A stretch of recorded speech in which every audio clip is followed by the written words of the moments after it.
to all the kind folks at Parkinson Place for inviting me to give this presentation today. And of course, thank you for everyone for joining us on this talk, which is going to be Understanding Progression in Parkinson's Disease. And just to be clear, I'm a movement disorder specialist. My name is Annie Killoran, and I practice at the University of Iowa, where I see a lot of people with Parkinson's. And these are my disclosures for today's talk. And with the talk today, we are hoping that you will learn about the stages of Parkinson's disease and how we measure progression of Parkinson's disease. And also, we'd like you to understand why people with Parkinson's have different rates or paths of progression. And ideally, if you could try to fit yourself where you are in the course of Parkinson's, if that is your goal. Now, as you know, Parkinson's disease is neurodegenerative, meaning that it's progressive. It gradually worsens over time. So how do we measure that progression? With some diseases, they check blood work or they do pictures, scans, but we don't do that with Parkinson's. Instead, we monitor people with Parkinson's clinically. 299 times 4 is 1196. Could we maybe put Lucy on mute? Thank you. So we monitor people clinically two ways. One is by their symptoms. So when you go see your doctor, they're going to ask you about, are you shaking? Do you feel stiff? Are you falling, hallucinating? Those features. But we also monitor people's progression by what we see on their physical examination. And in particular for Parkinson's, we use the motor part of the Unified Parkinson's Disease Rating Scale, which we call the UPDRS for short. This scale covers a variety of different physical features that we can see in people with Parkinson's. And for each of these features, we attribute a score. So I've put in the box here on this slide all of the motor features that we look for in people with Parkinson's and that we give a score to.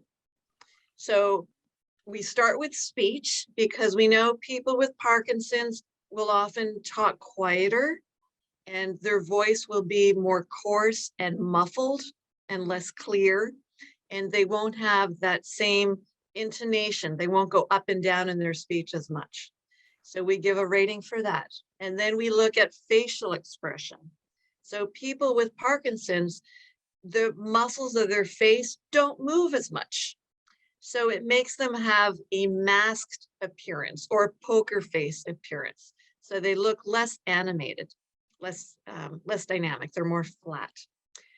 We also look at tremors, and we look in the legs, in the face. Often people with Parkinson's will have a tremor in their jaw or their lips. And we look at hand tremor in different positions. But the classic Parkinson's tremor, of course, is the resting tremor, meaning the hand will shake when it's laying flat on the lap or on the arm of a chair. But not everyone has that, of course. And these symptoms will be worse on one side. So we also take that into account. We look at the tremor on both arms and both legs, for example. Rigidity is tested by moving the limbs and the neck loosely. And what we're feeling for is an increased muscle tone. So people with Parkinson's over time will become increasingly stiff. So early on, it might be very easy to move the wrists and the elbows and the head, but as the disease progresses and in advanced disease, people with Parkinson's might be very stiff. And on exam, we might actually have a hard time moving the wrist or bending the elbow at all. We also check a series of rapid, repetitive movements involving both the hands and the feet. So this involves finger tapping, opening and closing the fist, turning the hand back and forth, doing big foot stomps, and also toe tapping. In early Parkinson's, most people can do this nice and easily. They open full with each movement and they go nice and fast and regular. With disease progression, what we see is that the movements get smaller over time and they might be irregular. They're broken up a bit. And for some people in more advanced disease, they might not even be able to do the movement at all. So instead of doing a nice fast turning, they might get stuck and not even be able to turn the wrist. So we're giving scores for all of these different movements, both sides of the body. Next, we look for how easy it is for a person to stand up from a chair, which many people might realize that does get more challenging over time. So initially, people can get up with their arms crossed, but eventually they might need to use both arms to stand up, pushing themselves off the chair. And ultimately, people might need help getting up from the chair, either one or two people to pull them up. And we look at their posture. Often people with Parkinson's aren't standing straight. They tend to bend over a little bit, and many people will be tilted to one side. And of course, this can get worse with disease progression, so that many people will be stooped quite dramatically. And we look at gait, which is just another fancy word for how they walk. And this includes stride length. As you know, people with Parkinson's tend to take very small steps and not nice big steps. And we look at how they swing their arms. People with Parkinson's generally don't swing one as well as the other.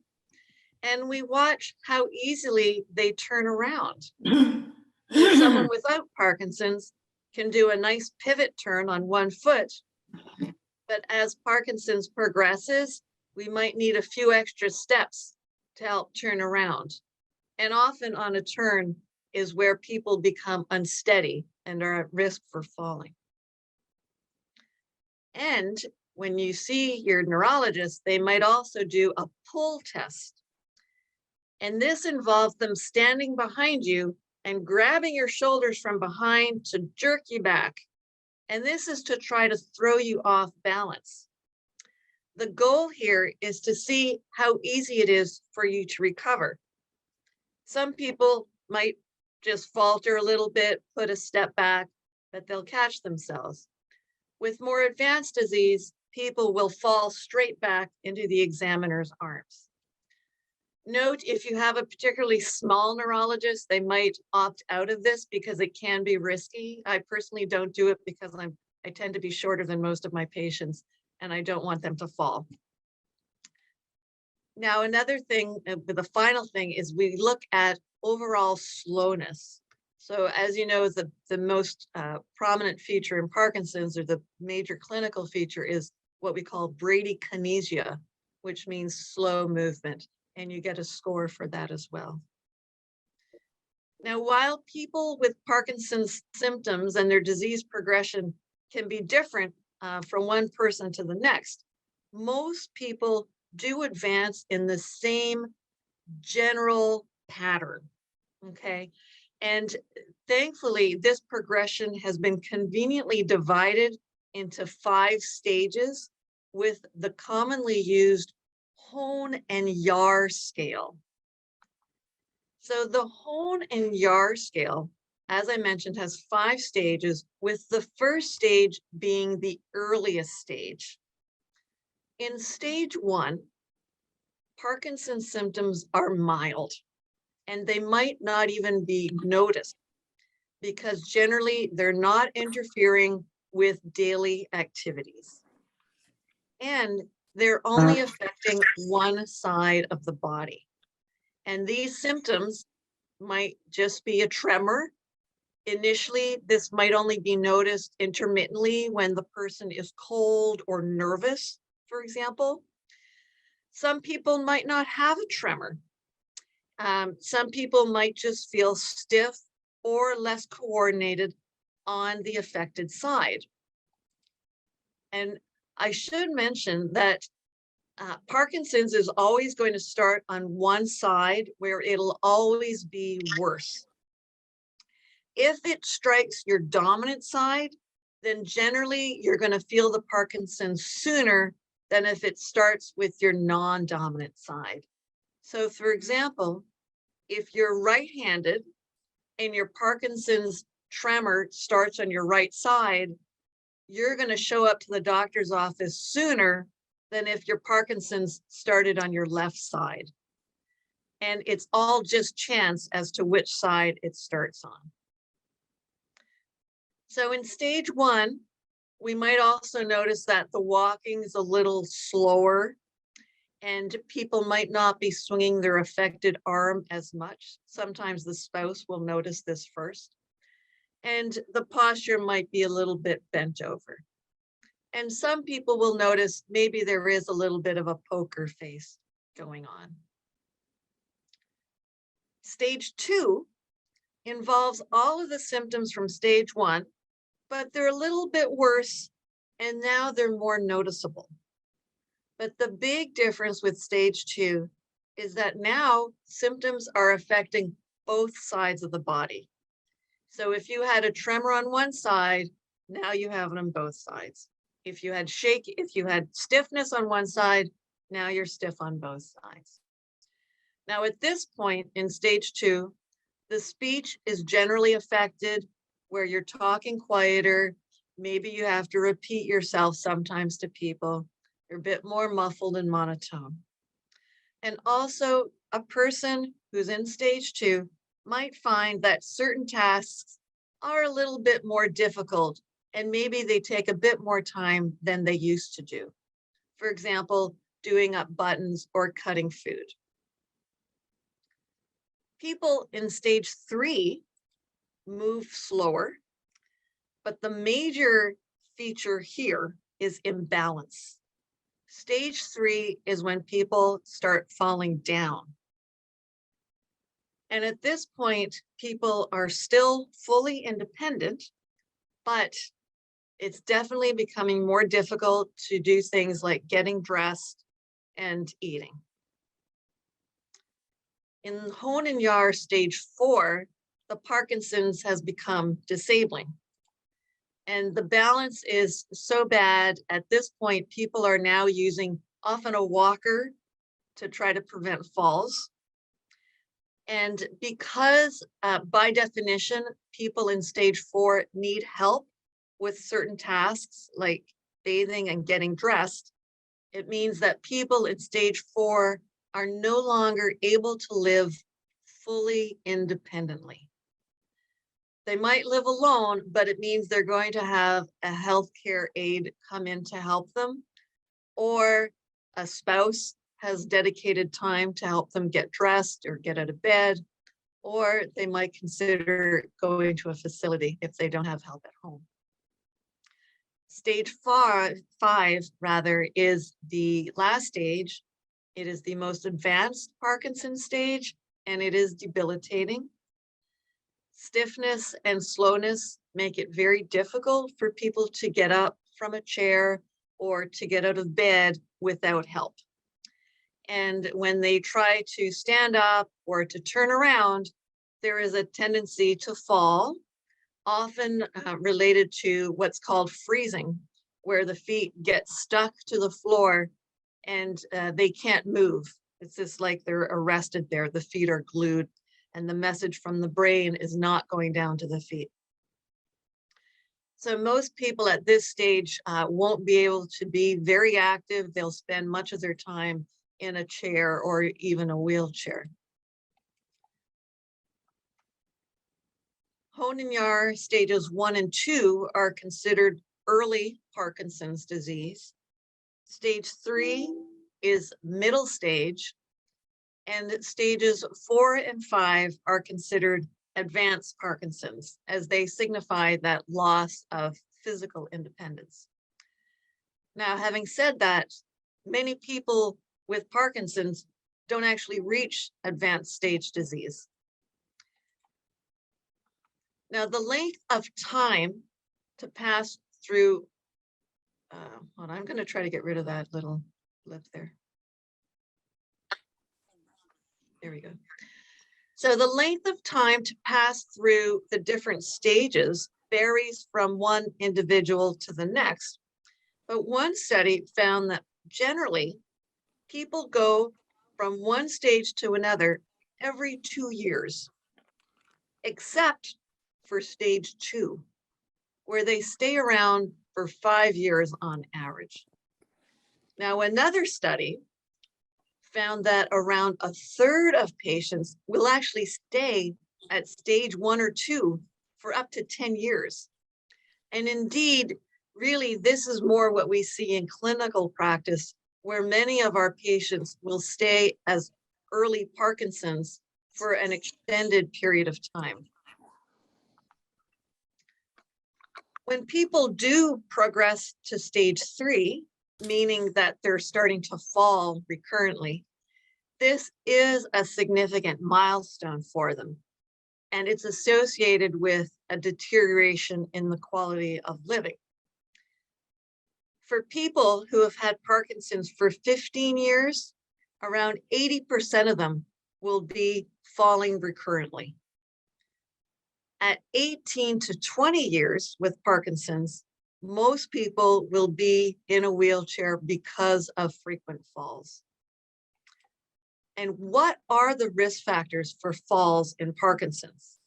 We know from studies that there are 3 biggies. 1, if you're 70 years or older, you're more likely to have falls.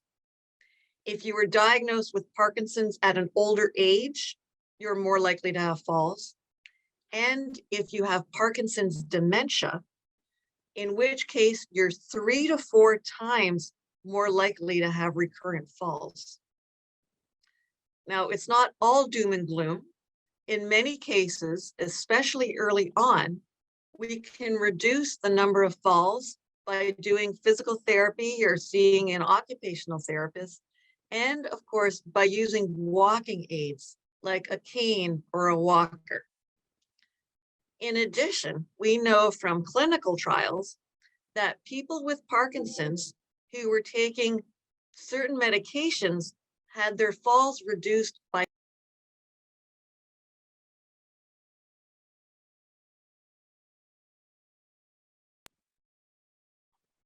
So the medications, donepezil and rivastigmine are the drugs that I'm talking about. These are dementia drugs, and they can help reduce falls in Parkinson's.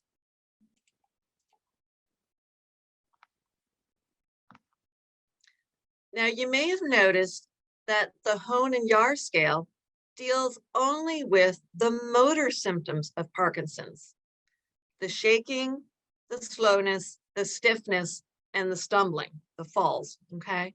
But what about those non-motor symptoms of Parkinson's? Those can be quite prominent, and these include sleep disturbances, psychiatric problems like anxiety and depression, cognitive decline, where the thinking isn't as clear, poor concentration, and autonomic dysfunction. And what that includes is things like constipation, urinary incontinence, and lightheadedness when you stand up because the blood pressure drops. Now, these non-motor symptoms often arise before the motor symptoms in what we call the premotor phase of Parkinson's. And in some cases, this can be up to 20 years earlier, notably constipation. So I'm just going to reiterate that people with Parkinson's often have non-motor features 20 years before they start having a tremor or stiffness. So other than constipation, other non-motor features that we see in the premotor phase include hyposmia, which means poor sense of smell. You can't smell things properly. They also include depression and rapid eye movement sleep behavior disorder, or REM sleep behavior disorder, RBD. This is when people act out their dreams so that they're kicking and talking in their sleep. And we know from studies that at least around 50% of people with Parkinson's have this REM sleep behavior disorder. And that's probably an underestimate of the actual numbers. But studies have found that people who have REM sleep behavior disorder, especially early in disease before their motor symptoms, these people tend to have faster progression of their Parkinson's. So they have a worse disease course. Now, another common non-motor symptom that we often worry about is cognitive decline. So this is a slowness of thinking that many people will often notice even very early in Parkinson's disease. They just find that they're a bit slower processing information than they used to be. They have to concentrate longer or harder. And over time, this gradually worsens along with difficulties in multitasking, problem solving, staying focused or concentrating, and coming up with the right words in conversation. And ultimately, between a quarter and half of people with Parkinson's do indeed develop Parkinson's disease dementia. But this goes up to around 85% if we only look at people who have had Parkinson's for 18 to 20 years, or who are at least 90 years of age, regardless of how long they've had it. And people with Parkinson's disease dementia also commonly have psychiatric symptoms, with over half of them having depression and apathy. Apathy is actually pretty common. This is where people just have no motivation to do things. They just can't be interested. Now, around 3/4 of people with Parkinson's dementia also have hallucinations. This is when they hear, see, or feel things that are not actually there. So they might see people or animals or feel that there's someone in the room when the room is empty. Now, the biggest risk factors for Parkinson's dementia is being over the age of 70, of being older age when diagnosed with Parkinson's, and not having a prominent tremor, which is what we'll talk about next. So people with Parkinson's motor symptoms can differ from one person to the next. So we sometimes categorize people with Parkinson's based on their motor type. So they can either be tremor dominant or non-tremor dominant. And the tremor dominant group refers to people whose first Parkinson's motor symptom, was a resting tremor, and meaning that the hand shakes when they're sitting still, when it's laying on their lap. And this is compared to people whose first symptoms were slowness and stiffness and who don't have a prominent resting tremor. So for the tremor dominant group, these folks have a more benign disease, meaning that their symptoms progress at a slower rate, and they have less problems with balance, with walking, and they also have less non-motor symptoms. So they're less likely to get dizzy when they stand up because the blood pressure is not dropping. And they're less likely to have depression and anxiety or apathy. And they're also less likely to have cognitive problems or thinking problems. So they're less likely to develop dementia down the road. Whereas these features are more likely to be seen in the people who have non-tremor dominant Parkinson's. So the people who are slower and stiffer and don't shake a lot. So for example, the people with non-tremor dominant Parkinson's are 4 times more likely to develop dementia. Now, the cause of these differences between these two groups stems from the underlying pathology. So in the brain, the pathology is more widespread. It's in more different spots of the brain in people who have the non-tremor dominant Parkinson's compared to the people who shake. Now, over time, many people with the tremor dominant subtype actually evolve and they start looking like the non-tremor dominant type. So this occurs in around half of people within the first 5 years of diagnosis. So they might have started with the bad shaking, and over time, that shaking's gotten better. And one study found that people who have had Parkinson's for 15 years, only 11% still had a notable resting tremor. And while many folks are pleased that they no longer have the tremor, when we see that change, it can actually be an indication that the disease is progressing.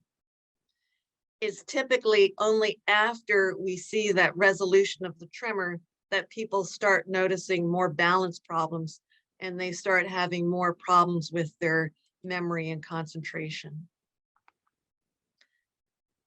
Parkinson's progression is also determined by the age of onset. So the age at which motor symptoms started. Now, we don't have a specific cutoff age to define young versus old. We see it more on a spectrum, okay?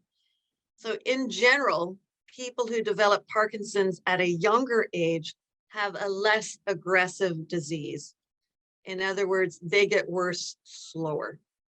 Their balance is better, and they have relatively less non-motor symptoms, less lightheadedness, less problems with their concentration. And they're also more likely to have a dramatic benefit from the Parkinson's medications. So someone who has Parkinson's when they're young, we put them on the levodopa or Parkinson's medications, and they say, wow, this is great. Whereas someone who develops Parkinson's when they're much older, we put them on the medication and they say, maybe it helped a little bit. It's a very dramatic difference. Now, people who develop Parkinson's younger, even though they get this dramatic benefit from the Parkinson's medication, they're also much more likely to have complications from the Parkinson's medication. And this includes what we call motor fluctuations, where the medications might wear off early, and dyskinesias, which means involuntary wiggling movements that we see as a side effect of the Parkinson's drugs, notably the levodopa. And people who develop Parkinson's at an older age, in contrast, they worsen quicker, okay? They move slower, they have worse balance, and it doesn't help, of course, as when we mature more, we have other conditions that also might be contributing to our balance. Maybe we've had, knee replacements, or we have neuropathy that's making the balance problem multifactorial. This certainly doesn't help. And also people who develop Parkinson's at an older age will have more non-motor features. So notably this lightheadedness. Now, I don't mean to, when I say lightheaded, it's not just, oh, I'm a little bit dizzy. It can be a problem with fainting and falling down. It can be very problematic. Also, if we have Parkinson's at an older age, we're more likely to have the concentration problem, the cognitive decline, and more likely to develop dementia. And as I mentioned, the older age of onset folks are less likely to have a profound benefit from the medication, and they're less likely to have complications from the medication. So we don't often see the involuntary movements, the dyskinesias, in people who develop Parkinson's at an older age. Now, the reason for this, the difference between young onset and old onset, seems to be that the brain's aging process itself seems to interact with the underlying Parkinson's disease process, making it worse. So the two processes together in the brain amplify each other, okay? And this connection with age of disease onset and rate of progression is generally only true for early and middle disease. Whereas in advanced disease, once you've hit that stage where you're advanced, the progression goes at the same rate, regardless of when you got the disease, okay? Everyone's on the same trajectory once they hit the advanced stage, regardless of how old they were when they started with their Parkinson's. Now, just to give us some numbers here, people who have had Parkinson's for 10 years, 25% will have advanced disease. Of people who have had Parkinson's for 15 years, half of them will have advanced disease. So if you're a glass half full person, this means that at 15 years, 50% won't have advanced disease. They'll have early or middle disease, okay? Now, one study noted that after having Parkinson's for around 20 years, most people are in nursing homes. Now, the main predictors for people moving to a nursing home would be visual hallucinations, routine falls, and dementia. These factors tend to put people in facilities where they get more care, they're safer. Now, as the Parkinson's symptoms progress over time, the treatment for Parkinson's also evolves along with it. So people in early disease, when they only have very mild symptoms, they're generally just on one medication and they might take it, 1 or 2 or 3 times a day. And for most people in early disease, this provides significant improvement in their symptoms. And many people say they feel normal, they feel stable. And we refer to this as the honeymoon period. Okay, the medication is working great. But eventually over time, we start seeing medication complications. And with these complications of treatment, generally this adds a complexity to the drug regimen. And as the drug regimen becomes more complex, there's an extra burden on the patient and the caregiver. Now they're looking at taking pills multiple times a day, and they're timing things, and they've got several pills going on. It can be quite an ordeal. The first of the treatment complications that we typically see is called wearing off, in which the benefit of a medication dose doesn't last as long as it used to, such that the person's symptoms start showing up predictably before they get their next pill. So the person fluctuates all day. They take the pill, they feel good, the pill wears off, they feel bad. They take their pill, they feel good, the pill wears off, they feel bad. So all day long, they're on, off, on, off. We treat this by giving the medication more frequently. And indeed, some people will end up taking their pills multiple times a day. Another common complication of Parkinson's treatment, notably the levodopa medication, or Sinemet, is dyskinesias. As we've mentioned, this is an uncontrollable, involuntary wiggling-like movement. It can be just in the feet, it can be in the arms, the lips, the trunk. And this will often happen in around stage 2 or 3, notably in younger folks, as we talked about. But over time, as we develop more advanced disease, the dyskinesias often fizzle out. It's rarely a problem towards later years.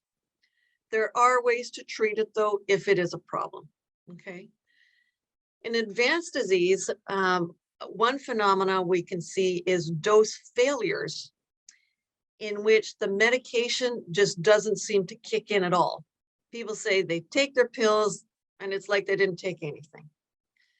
Another phenomena in advanced disease that we see is sudden offs, in which the medication will work and then just suddenly and unpredictably stop working at any time of day.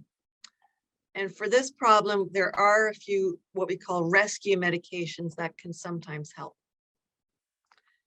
Another problem, though, with advanced disease is that the medication we use often doesn't work as well. So one study found that only 20% of people with advanced Parkinson's had a 30% or more improvement in their motor symptoms from the levodopa. And I use levodopa because it is the best drug we have for Parkinson's. And this study also found that half of people with advanced Parkinson's saw only or less than a 15% improvement when they took their medication. So it really, for a lot of people in the end, it doesn't work as well. The other major issue is that often we have to give a much lower dose because of side effects. And maybe this is one of the reasons it's not working well, is because we've had to go down so low. So side effects can be more disabling than the Parkinson's itself. For example, one study reported that a third of patients with advanced Parkinson's had moderate sleepiness with levodopa. And we see that a lot. Commonly, people will spend most of their time sleeping in a chair all day. Another problem is lightheadedness when they get up, because the blood pressure drops and they're at risk of fainting. The medication can worsen that. But probably the most worrisome medication side effect that we see in advanced Parkinson's is hallucinations, which can be a side effect in advanced disease quite commonly. Thankfully, we do have treatment options available for this complication as well. Now, what I've done with this slide, this is trying to summarize everything I've talked about today.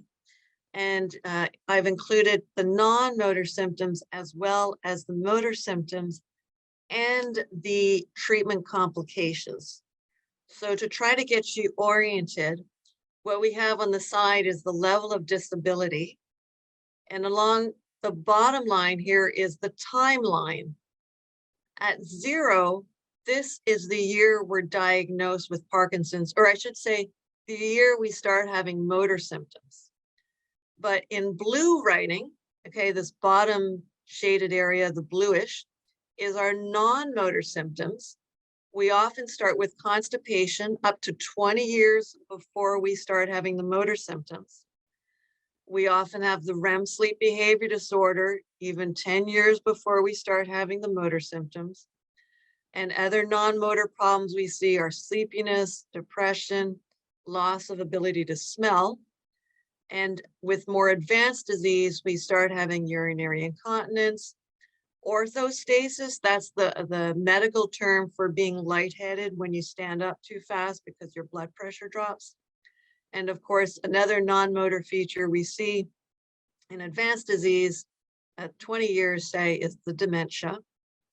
Now in the red or the pink, I've put our motor symptoms. So at year 0, we start having slowness or stiffness or shakiness. And with progression, we start falling because of freezing. They're often related. And now in the, I guess that's green, we have the treatment complications. In, middle or advanced disease, we start having the wearing off phenomena where the pills don't work as well. And we start having the dyskinesias.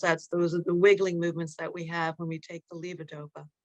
And in more advanced cases, we start having hallucinations with the medications. So that's the summary slide. Hopefully that's puts it all together for you. And hopefully this talk has been helpful. And I want to thank you all for your attention today. Maybe we can take some questions. I'll look in the chat to see if there's a question. Okay, so that's it. So I'm opening up the chat now. Hi from Texas. Good morning. Okay, I'm sorry if you can't see the full screen. Hopefully that's been resolved.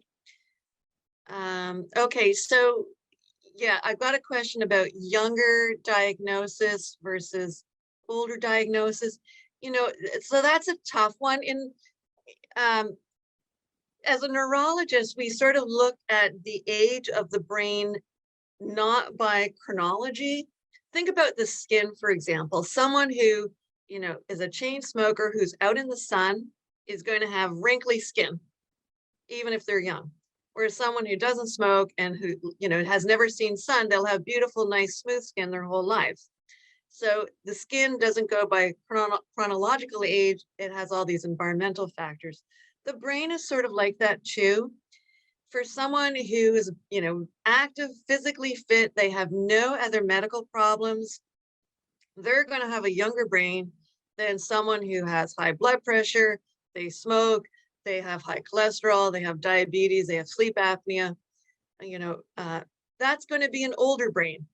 Okay, so that's why it's partly hard to put an age on, you know, when is young and when is old onset. The average age of onset is around 60. So that should sort of give you some kind of basis to go by. And it is a spectrum, and this isn't a rule. This is just when they look at clinical trials in general, they see that people who tend to be younger tend to do better. Now, another question here. In advanced stage, should people not even take the levodopa? I would say if it's working for you, take it. It's going to depend also on what side effects you have and how bothersome the side effects are. So, I've focused a lot today on hallucinations, but I've had many patients who are not bothered by their hallucinations. I had one patient who repeatedly would see a friend. Okay. Another one would often see someone bring her cookies. So those hallucinations, they're not scary, they're not troublesome. That's okay. We get nervous and we want to treat the hallucinations when they become upsetting to you, when you get frightened by them, when you're acting out on them. We also encourage people not to have any guns in the home on the odd chance that one of the hallucinations is a robber or an intruder, because indeed that can lead to a dangerous situation. So bottom line, if everyone's different, if the levodopa is working for you and not causing major problems, that's great. And I did mention we also have treatment options for some of the complications. There are drugs to help with the hallucinations, and we also have ways we can try to help with that lightheadedness too. How long can someone stay in the advanced stage? Yeah, that's a tough question. The general trajectory, I think, is like 5 years. When people start having falls and hallucinations, we generally start seeing a decline that way, and generally we don't go longer than 5 years. But a lot of people have other things going on. So I mentioned many people don't have advanced Parkinson's because they have heart disease on top of that, or COPD. So it also depends on comorbidities, other illnesses. There's a question about research with exercise. There has been, I don't know, 1 million studies to tell us that exercise can slow progression of Parkinson's. So do it as best you can. Even if you're wheelchair bound, you can still do your arms, you can still work your core and lift your legs in a safe wheelchair position. There are a lot of resources on the internet where you can turn to YouTube and watch people learn from exercises there, or just be creative and move your body as best you can.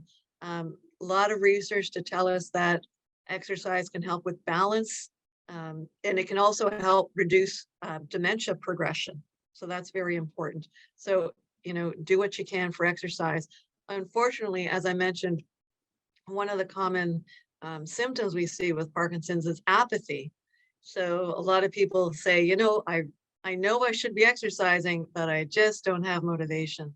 That's a real hard one. So we tend to encourage, loved ones to be strict and really try to push it, because ultimately the exercise can help. You're very welcome. Someone's thanking me. Oh, okay. So there's a question about Parkinsonism versus Parkinson's disease and progression in that regard. So that's a great question. So Parkinson's disease is diagnosed clinically. We don't have a blood test for that. So it means your provider is going to ask you questions and make you do all these finger taps and stuff. If it's straightforward and you look like a classic Parkinson's patient, we're going to say, yeah, you probably have Parkinson's disease. In many cases, we just say, you have some features that we see in Parkinson's, but it might be from something else. So, for example, many people are on medications that can cause Parkinsonism. Okay, so for them, the Parkinsonism tends to be stable over time, or it gets better when they get off the medications. We have people who have vascular Parkinsonism.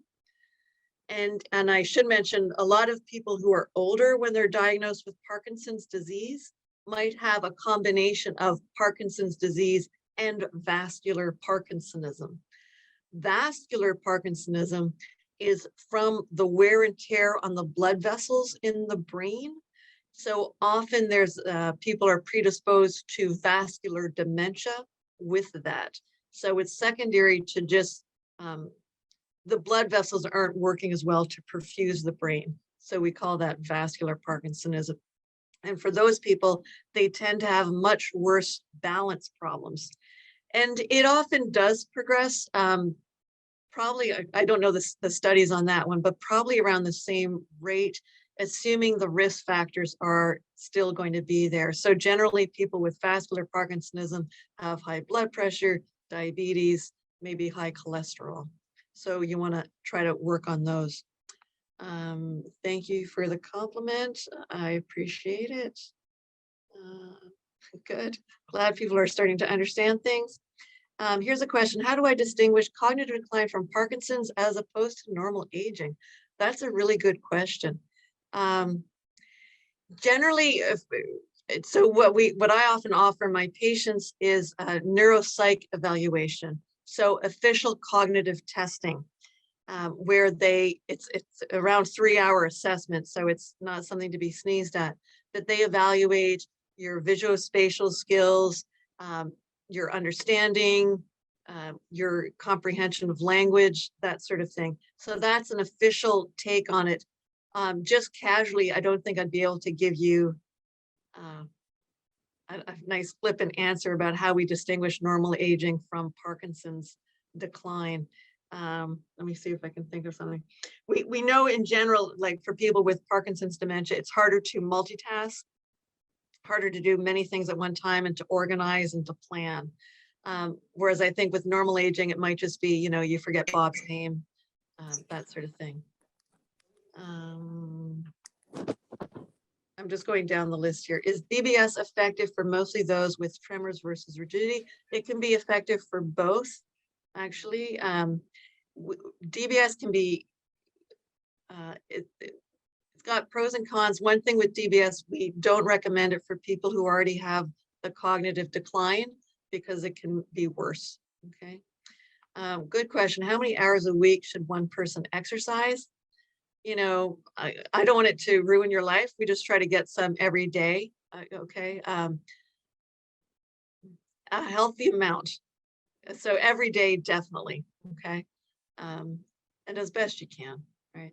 We also, and in regards to prevention of dementia, physical exercise is good, but we also recommend exercise of the mind, and this includes socializing and even cognitive challenges. So, reading, learning a new instrument, going out socializing, those are all things that reduce the risk of dementia progression or the incidence of dementia.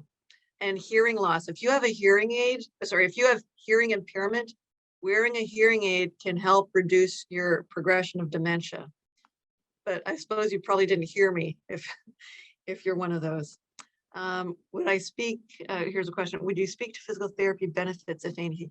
Yeah, we often recommend physical therapy notably in people who, I mean, it can be done at all stages of Parkinson's, and the goal is to try to maintain balance. So the physical therapist does a nice assessment. Hopefully they're experienced with Parkinson's disease, and they can help with trying to reduce your fall risk to make it safer for you in the home, and to try to keep you more mobile longer.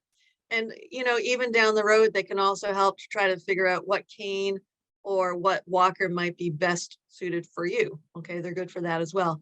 And occupational therapy is useful too, notably with safety in the home, for example. And they're good with little tricks. And there's all sorts of little things that they can suggest. For example, there are certain shoes that are easier to wear with someone with Parkinson's, for example. And shoes are, you know, wearing a flip-flop, you're more likely to fall than if you're wearing nice hiking boots, for example. So we usually encourage physical therapy. Insurance usually pays for it once a year as well. How do you treat periodic episodes of cloudiness with no apparent cognitive decline? Okay, so they're asking about cloudiness when there might not be any underlying dementia. So that might be related to the medications wearing off. I have a lot of patients who feel that, you know, they take their pills and after 3 hours, they might go into this brain fog. And that can be just the pills wearing off for them. So I'd look into that. And I'd also look into other issues. You know, are we cloudy because we have sleep apnea and we're not sleeping properly, for example? And also, I should mention that anyone who has an underlying infection will have worse thinking. So if you change dramatically, like suddenly you're hallucinating where you weren't last week, or you're suddenly really confused, get to the doctor. It's probably like a urinary tract infection or something else going on, or dehydration. So your Parkinson's shouldn't be that dramatic a change. Okay. There's a question here. Is this chart available online? Yeah, so the reference, I don't know if you can see it in the bottom left corner. I took this chart from The Lancet in 2015. It's volume 386. Hopefully you'll be able to find it that way. And people are thanking me, so you're more than welcome. It's my pleasure. Sorry, I'm just trying to go through these questions. When do swallowing issues, oh, sorry, I missed one. Why is there such a huge range of onset of the disease? Oh yeah, that's a good question. I don't know. So I have literally had children with Parkinson's. So I don't think we have a good enough understanding why it can strike someone so young and other people so much older. But there is a lot of research being done. So I'd like to think that 50 years from now, we might have all the answers. You know, when do swallowing issues usually occur? Yeah, this could be a good question here. Generally, probably around stage 4, I'm guessing. I don't know an actual answer to that. I do know I have a lot of people who have swallowing issues from other problems, like a number of people who had strictures in their esophagus and they get that stretched intermittently. So it might not also be a Parkinson's thing. The problem, what we worry about with swallowing is that if you get food into your lungs, you can get pneumonia. And pneumonia is one of, you know, the big causes of death in the elderly and in Parkinson's too. People get pneumonia, they end up in the hospital, they fall down, they break their hip. It's sort of like this spiraling. So we get nervous when people start aspirating or getting food down into their lungs. If you have a good cough, that's great. Keep coughing, get things out. Okay, going down the list here. Thank you for the compliment. What factors should be considered when evaluating driving skills? Do insurance companies discriminate due to this? Good question about the insurance company. I don't know. We do have occupational therapists who will do a driving evaluation for you. I mean, we have it here. I'm assuming they do that in Florida as well. And so they'll put you in a simulator to see how well your reaction time is. We get nervous, and anyone, I would say, who's in advanced disease probably should not be driving because they're too slow. You know, 95% of the time, I'm sure you're fine, holding the wheel, you know, things are great. But it's when that truck jumps in at you, or, you know, little Billy runs across the road, you have to act fast and hit the brake. And I'm just afraid that it's that little rare event that is going to be, you know, hit or miss, literally. So what we can do for the driving eval, as I mentioned, occupational therapy. The other thing is getting a neuropsych evaluation. Part of their assessment can tell if someone's going to be bad on the road or not. So with that neuropsych assessment, they often make recommendations about driving safety. Okay, so that's a pretty good indicator. The other one is loved ones. If your loved ones are nervous when you're driving, that's probably time to stop. There's a reason they're nervous. Okay, and ideally you will stop driving before there's an accident. Okay. Supplements and mucuna. So the mucuna is a dopamine source that is from a bean that comes from Africa. Personally, I don't recommend it because we don't know how much you're getting. Whereas if you take a tablet, you know exactly how much you're getting. So you can control that. Supplements, the other thing with supplements is they're not regulated by the FDA. So even if they say, you know, whatever on the bottle, it might not be inside the bottle. All right. So they're not tested for that. But if you were to take supplements, so people with thinking problems, we worry about vitamin B12 deficiency. So your doctor should check for that if there's a thinking problem. There's some indication that vitamin D might also be helpful in people with Parkinson's if they have low levels of vitamin D. And probiotics can be useful for people with Parkinson's who have constipation. There's some research to indicate that.